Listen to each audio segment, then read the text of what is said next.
Minarħat li ġej 20 ta' April se jiżdiedu mal-400 vjaġġ kuljum brotot ġodda u tibdil sinifikanti fin-netwerk għal tal-linja. Dan tħabbar mill-Ministru responsabbli mit-Trasport, Chris Bonnet, li tenna li tinset tkun l-ewwel minn serje ta' miżuri li qed jiġu implementati wara tħabbru fl-aħħar jiem bħala parti mill-inizjattiva Reshaping Our Mobility. It-tibdiliet ewlenin jinkludu rotot ġodda, diversi żoni importanti fosthom dawk industrijali u anke skel post-sekondari bħal higher secondary u anke residenza San Vincenz de Paul.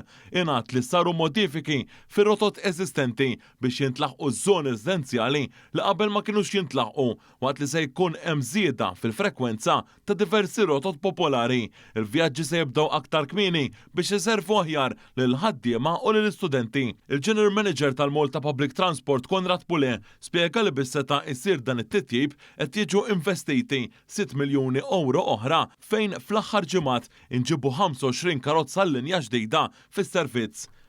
U permezz dawn il-karozzi tal-linja li huma ftit differenti minn dawk li aħna bitwati naraw fit-toroq tagħna, dawn il-karozzi huma aktar adattati għal servizzi diretti, ġifieri fuq anqas waqfiet, għandhom aktar postijiet fejn toqgħod bil-qiegħda, għandhom il-USB chargers fuq kull sit u għandhom ukoll il-post fejn wieħed jista' jitfa' l-basket tiegħu jew il-luggage.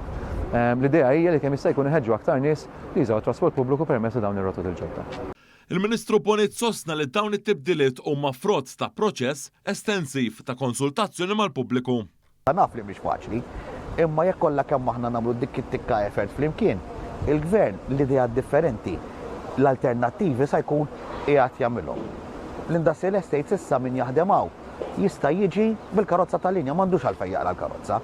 U l-idea hi li kull miżura tittargetja ammont ta' nies għax jekk kollha kemm huma inaqsu ftit karozzi fuq 45 miżura u mbagħad il-karozzi fil-pajjiż bil-mod verament jibdew jossu. Ġie spjegat kif Marzu li għadda n-numru ta' passiġġieri li użaw it-trasport pubbliku żdied bi kważi 11% meta mqabbel mal-istess xahar is-sena l-oħra.